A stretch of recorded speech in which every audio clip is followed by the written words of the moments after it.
নামাজে মনোযোগ আনার জন্য আপনার প্রথম চ্যালেঞ্জ হবে, আমি কোনো হারাম উপার্জন করব না, হারাম বক্ষণ করব না, হারাম থেকে বাঁচিয়ে থাকবো, নিজেকে নিজের পরিবারকে বাঁচাবো। হারাম উপার্জনকারী ইবাদতের স্বাদ পায় না ভাই।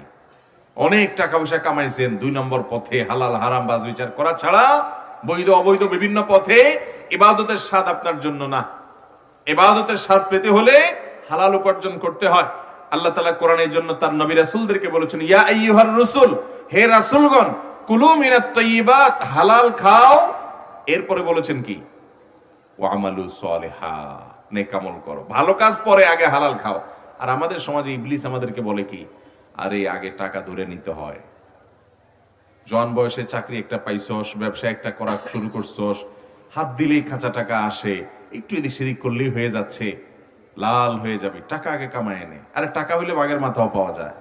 নামাজে মনোযোগ আনার জন্য আপনার প্রথম চ্যালেঞ্জ হবে, আমি কোনো হারাম উপার্জন করব না, হারাম বক্ষণ করব না, হারাম থেকে বাঁচিয়ে থাকবো, নিজেকে নিজের পরিবারকে বাঁচাবো।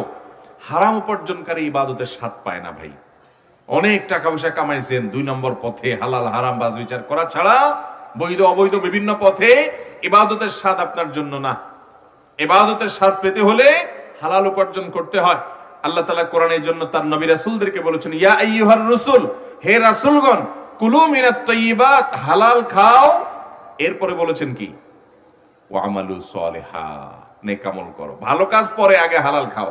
আর আমাদের সমাজে ইবলিস আমাদেরকে বলে কি, আরে আগে টাকা ধরে নিতে হয়।